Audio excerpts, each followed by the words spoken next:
Hi friends, welcome to Tamil Life Travel. நம்ம இன்னைக்கு வீட் பிரெட்ல கட்லெட் எப்படி செய்யறதுன்னு தான் பார்க்க போறோம். வாங்க எப்படி செய்யறதுன்னு பார்க்கலாம். அதுக்கு முன்னாடி நம்ம சேனல் இதுவரைக்கும் Subscribe பண்ணாதவங்க Subscribe பண்ணிடுங்க. வாங்க வீடியோக்குள்ள போகலாம். இந்த கட்லெட் செய்யறதுக்கு நான் 4 வீட் பிரெட் எடுத்துர்க்கேன். இந்த பிரெட்டை சின்ன சின்ன பீசஸா பிச்சு மிக்ஸி ஜார்ல போட்டு பல்ஸ் மோட்ல விட்டு எடுத்துக்கலாம். நம்ம பல்ஸ் மோட்ல விட்டு எடுத்தோம் அப்படினா நமக்கு இந்த மாதிரி கிடைக்கும். பாருங்க நல்லா உதிரி உதிரியா கிடைச்சிருக்கு. இத ஒரு மிக்சிங் பவுலுக்கு மாத்திக்கலாம்.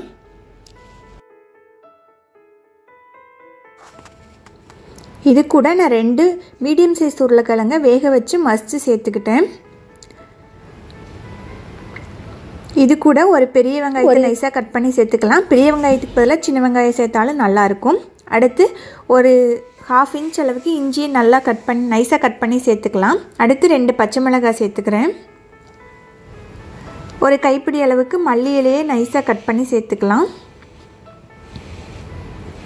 அடுத்து இதுக்கு தேவையான மசாலா சேர்த்துக்கலாம். 1/2 டீஸ்பூன் அளவுக்கு ரெட் சில்லி பவுடர் சேர்த்துருக்கேன்.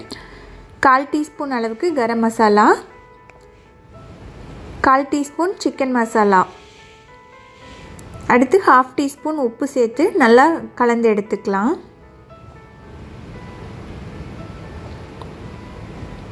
உப்பு உருளைக்கிழங்கு வேக வைக்கும் போதே நான் சேர்த்துக்கிட்டேன். அதனால இதில் 1/2 டீஸ்பூன் மட்டும் சேர்த்துக்கிறேன். நீங்கள் பத்தலை அப்படின்னா இன்னும் கொஞ்சம் கூட சேர்த்துக்கலாம். இந்த பிரெட் கிராம்ஸ் உருளைக்கிழங்கு எல்லாத்தையும் நல்லா மசிச்சு பிசைஞ்சு விட்டுக்கலாம்.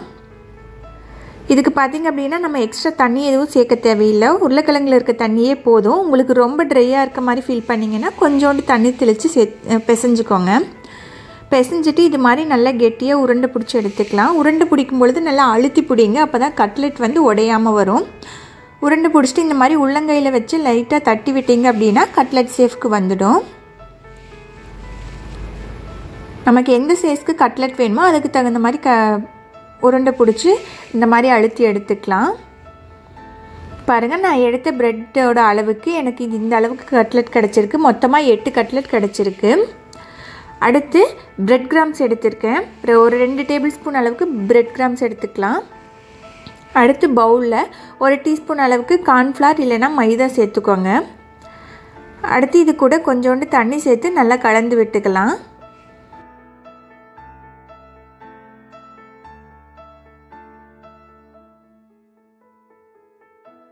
நம்ம கட்லெட்டை டைரெக்டாக பிரெட் கிராம்ஸில் தவட்டி எடுக்கும் பொழுது நல்லா ஒட்டாது. அதனால் இது போல் கார்ன்ஃப்ளவர் மாவில் டிப் பண்ணி எடுத்துட்டு பிரெட் கிராம்ஸில் போட்டிங்க அப்படின்னா நல்லா ஒட்டிக்கும். அதுக்காக தான் இந்த மாதிரி செய்கிறது. எண்ணெயில் போடும்பொழுது பிரெட் கிராம்ஸ் உதிராது. கட்லெட்லேயே நல்லா கோட்டாகி வரும். பாருங்கள், இது போல் நான் டிப் பண்ணி எடுத்துக்கிட்டேன். சப்போஸ் உங்கள்கிட்ட பிரெட் கிராம்ஸ் இல்லை அப்படின்னா ஃபஸ்ட்டு நீங்கள் ப்ரெட்டை அரைக்கிறீங்க பார்த்தீங்களா, அப்போவே கொஞ்சம் ப்ரெட்டை எடுத்து கடாயில் போட்டு நல்லா வறுத்து எடுத்துக்கிட்டிங்க அப்படின்னா இந்த மாதிரி பிரெட் கிராம்ஸ் கிடச்சிடும். அதை வச்சும் நம்ம செஞ்சுக்கலாம்.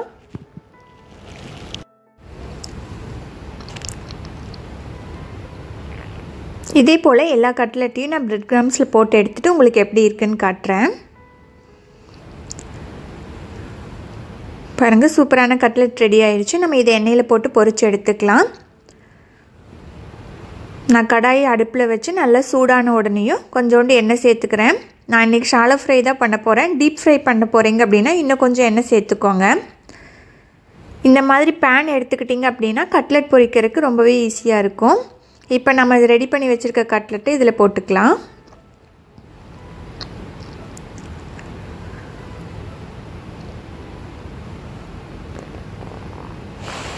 இதுக்கு ரொம்ப எண்ணெயெல்லாம் தேவையில்லை. கொஞ்சோண்டு எண்ணெய் இருந்தாலே போதும். பாருங்கள், ஒரு சைடு நல்லா செவந்துருச்சு. இப்போ திருப்பி விட்டுக்கலாம்.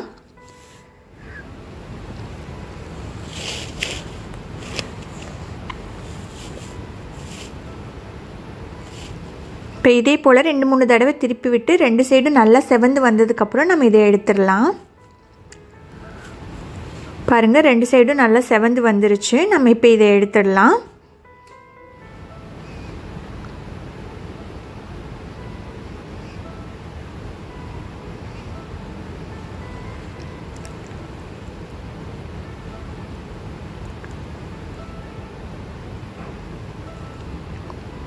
இப்போ இதே போல் மீதம் இருக்க கட்லெட்டையும் நம்ம பொரித்து எடுத்துக்கலாம்.